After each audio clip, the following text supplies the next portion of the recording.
오늘은 얼굴의 노화와 비타민C 그리고 앞타민C라는 주제로 말씀을 드리겠습니다. 뜬금없는 얘기인 것 같은데 얼굴 노화에 비타민C, 앞타민C가 관여하냐? 제가 성형외과 전문이지 않습니까? 아무리 바깥을 예쁘게 꾸며줘도 결국은 3년, 5년, 10년 이렇게 지나면 다시 나이가 들어서 병원을 방문하시게 되는데요. 내부의 관리, 인터널 케어를 잘 해줘야지 얼굴 노화를 늦출 수가 있습니다. 피부 노화는 세포 노화입니다. 근데 피부에서 가장 중요한 세포가 뭐냐면 섬유아세포입니다. 이 섬유아세포는 콜라겐을 만드는 세포인데요. 콜라겐은 20대부터 양이 매년 2%씩 감소되는 거로, 이게 누적이 되면 첫 번째는 진피 구조를 지키는 콜라겐이 감소하면서 진피가 약해지고요. 이 섬유아세포는 탄성섬유도 만들게 되는데 엘라스틴, 그러니까 피부가 통통거리는 느낌, 탄성섬유가 감소하면서 피부에 탄력이 없어지게 됩니다. 이 섬유아세포가 만드는 세포의 기질, 이 매트릭스가 얇아지게 되면 그 안에 단백질, 수분이 감소하면서 진피층 전체가 얇아지는 그런 현상이 생기게 되고 멜라닌 세포가 증가하게 되고 거뭇거뭇해지는 현상이 생기게 됩니다. 피부 노화를 가속하는 가장 강력한 외부 물질이 뭘까요? 역시 자외선입니다. 자외선은 세 가지가 있습니다. UV, A, B, C. 화장이 제일 긴 자외선 A가 문제입니다. 자외선 A는 진피층까지 깊게 침투해서 섬유아세포를 공격하고 이제 노화를 일으키게 되는데, 자외선이 피부에 침투하게 되면 세포는 이를 외부 공격으로 인식하고요.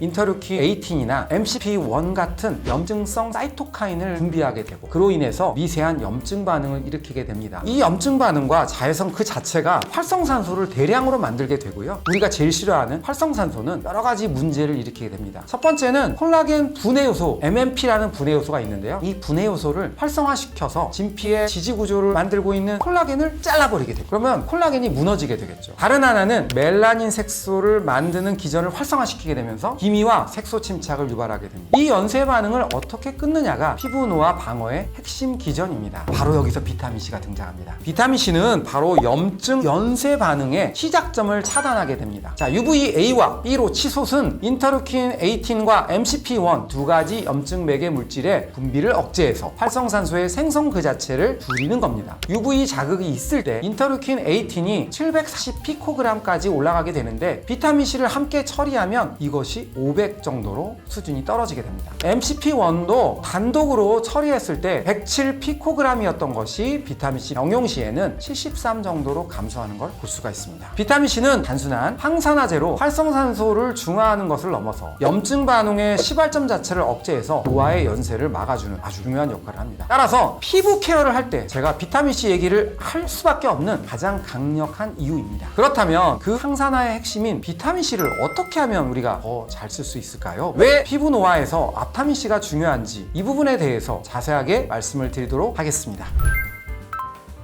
비타민C는 결정적인 약점이 하나가 있습니다. 너무 쉽게 산화가 된다는 겁니다. 공기나 열, 자외선 이 세 가지 노출되면 효능과 안정성이 빠르게 떨어집니다. 산화가 되면 변색되고 분해되어서 효능을 잃어버리게 됩니다. 우리가 좋은 제품을 써도 기대만큼 효과를 못 보는 이유가 바로 여기에 있습니다. 이 약점을 어떻게 보완하느냐가 관건이라고 할 수 있는데요. 그 해답은 바로 앞타민C, DNA 앞타머입니다. 비타민C의 약점을 보완하는 기술이고 오늘 4가지 연구를 통해서 사례로 말씀을 드리겠습니다. 비타민C는 RGO 셀렉스라는 그런 기법으로 만듭니다. 무작위 DNA 라이브러리에서 출발해가지고요. 그리핀 옥사이드라고 하는 표면에다가 흡착을 시킵니다. 비타민C에 잘 결합하는 서열만 골라냅니다. 여기서 세척을 하고 또 증폭을 하고 이런 과정을 5번에서 10번 정도 반복을 해가지고 비타민C에 잘 달라붙는 DNA만 골라내는 그런 과정을 거치게 됩니다. 숫자로 보면 40만여 개의 서열에서 출발해가지고 119가지로 1차 선별을 하고 11개 그룹으로 분류한 끝에 CB, CF, CK 3가지 우수한 후보로 선정을 하는 그런 과정에 있습니다. 이 앞타머가 어떻게 비타민C를 지킬까요? 그 핵심은 환원형 비타민C, 즉 활성형에 직접 결합해서 보호막 역할을 한다는 겁니다. 결합 친화도 KD 값으로 보면 CF와 CK는 1마이크로몰 미만으로 상당히 강하게 결합합니다. 일반 비타민C는 2주 만에 환원력이 거의 50% 이하로 떨어지고 다 주면 거의 다 산화됩니다. 앞타민과 결합한 앞타민C의 경우는 8주가 지나도 약 50%의 환원력을 유지하고 있습니다. 약점이었던 산화 속도를 획기적으로 늦춘 겁니다. 피부 세포 수준에서의 실험이 직접적으로 효과가 확인되었는데요. 잘 알다시피 콜라겐 분해하는 효소 MMP1 이거는 높을수록 안 좋은 거죠. 콜라겐 수치 이거는 높을수록 좋은 겁니다. 우리가 비타민C와 앞타민C 썼을 때 그 농도가 증가할수록 MMP1의 감소 정도가 최대 31.81%까지 높아지는 것을 볼 수가 있습니다. 따라서 앞타민C를 같이 썼을 때 자외선으로부터 콜라겐을 보호하는 효과가 훨씬 더 좋다는 걸 우리가 알 수 있고요. 훨씬 더 콜라겐이 많이 만들어지는 것을 볼 수가 있습니다. 얼굴 항노화 측면에서 앞타민C가 굉장히 중요하다는 것을 볼 수 있는 결과라고 보시면 좋을 것 같습니다. 사람 대상 임상도 진행을 했습니다. 평균 연령이 50세 이상의 22명의 여성을 상대로 해서 8주간 사용을 해봤는데요. 가장 깊은 주름의 최대 깊이가 약 7%가 감소한 걸 볼 수가 있습니다. 또한 보습과 미백 효과, 자극 가려움증 개선도 확인할 수가 있었습니다. 무엇보다도 8주간 써도 아무런 이상 반응이 없었다는 점이 안정성 측면에서도 도움이 된다는 것을 확인할 수 있는 그런 논문이었습니다. 아토피 환자를 대상으로 한 논문인데요. 앞타민 미스트의 피부 장벽과 보습 효과를 본 논문이라고 보시면 좋을 것 같습니다. 각질 형성 세포에서 활성산소를 얼마나 줄이는지 본 결과인데요. 대조군은 산화 스트레스가 매우 높죠. 일반 비타민C도 물론 ROS를 낮추는 역할을 합니다. 여기서 흥미로운 점은 비타민C가 산화된 형태인 DHA, 디하이드로아스코빅 애시드가 되면 그 효과가 훨씬 더 약해진다는 겁니다. 앞서 말씀드린 산화의 약점이 여기서 나타나게 됩니다. 앞타민C와 결합한 비타민C는 ROS를 가장 강력하게 억제를 하는 걸 볼 수가 있습니다. 또 염증 신호도 보았는데요. 왼쪽은 염증 신호 물질인 NO,